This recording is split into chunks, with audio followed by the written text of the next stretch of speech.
साथियों नमस्कार। हमारे YouTube चैनल MK Guru 247 में आपका हार्दिक स्वागत है। आज की जानकारी आपके लिए अत्यधिक महत्वपूर्ण होने वाली है। 1 से 100 तक मानक संख्या ज्ञान का हम अध्ययन करेंगे। अध्ययन करने से पहले आप हमारे चैनल को सब्सक्राइब, लाइक, शेयर ज़रूर करें। भारत के संविधान में जहां हिंदी को भारतीय संघ की राजभाषा स्वीकार किया गया, उसकी लिपि के रूप में 14 सितंबर 1949 को देवनागरी को मान्यता दी गई। भारत सरकार के शिक्षा मंत्रालय ने सन 1961 में एक विशेषज्ञ समिति की स्थापना की, जिसने अप्रैल 1962 में अंतिम रूप से वर्तनी संबंधी नियम बनाए। उसके बाद भी 1966, 1967, 1983 में ये संशोधन होते रहे और हाल ही में 2019 में अंतिम संशोधित संस्करण प्रकाशित किया गया केंद्रीय हिंदी निदेशालय के द्वारा। उसके आधार पर आज हम संख्या ज्ञान पढ़ेंगे। हम अधिकतर देखते हैं कि हमारे साथी, हमारे छात्र, बच्चे गिनतियों को बोल लेते हैं लेकिन उच्चारण और लिख सही नहीं पाते। तो आज हम उसी उच्चारण और शुद्ध रूपों को हम पढ़ेंगे।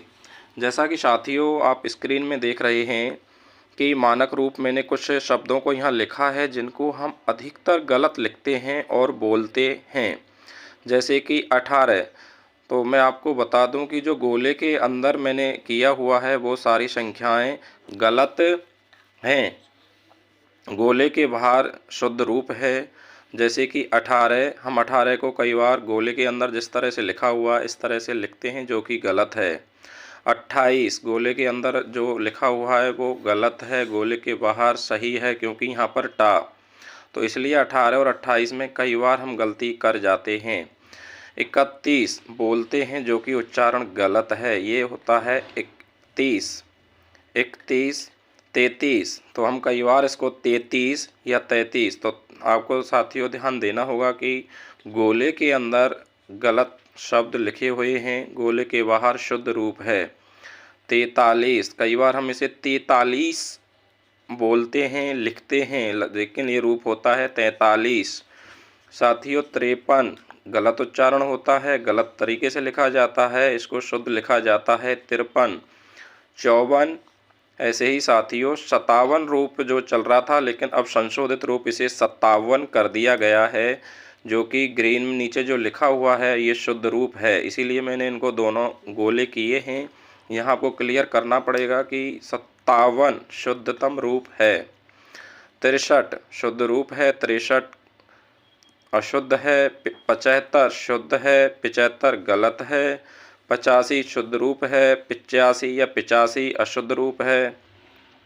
88 शुद्ध है, 88 या 88 गलत है। 92 शुद्ध है और 92 अशुद्ध है। 95 गलत है, 95 शुद्ध रूप है। इसी प्रकार से साथियों पहले जो था 58 था, लेकिन अब इसे 58 शुद्ध रूप माना गया है। हमारे बच्चे अच्छे स्कूलों में इंग्लिश मीडियम्स में पढ़ते हैं, लेकिन वो बच्चे कई बार शुद्ध उच्चारण ना लिख पाते हैं ना बोल पाते हैं। जैसा कि मैंने 3 संख्याओं को यहाँ पर लिया है 69, 79, 89। तो बच्चे 69 को 79, 79 को 89, 89 को 79 बोलते हैं। तो इसको क्लियर करना पड़ेगा। ये 69 69, 79 79, 89 89 बोला जाता है। तो ये जो है शुद्ध रूप हैं। इसके अलावा मैंने पूरी 1 से लेकर 100 तक गिनतियों को लिखा है, तो वो आप देखें एक बार स्क्रीन पर।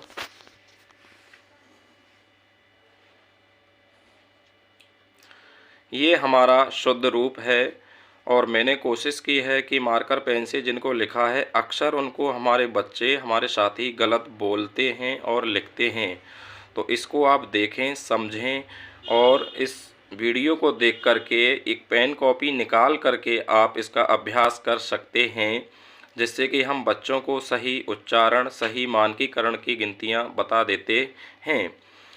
क्योंकि प्रतियोगी परीक्षाओं में कई बार गिनतियां पूछी गई हैं, तो बच्चे इसको गलत करके आते हैं और एक क्वेश्चन गलत होने का मतलब होता है कि आप प्रतियोगी परीक्षा से बाहर हो जाते हैं। इसलिए ये ध्यान देना होगा, यहाँ इन गिनतियों को हमें बच्चों को अभ्यास कराना पड़ेगा। प्रतियोगी परीक्षाओं में अब गिनतियों को पूछा जा रहा है। हमारी जानकारी अच्छी लगी हो तो चैनल को सब्सक्राइब, लाइक, शेयर ज़रूर करें। धन्यवाद।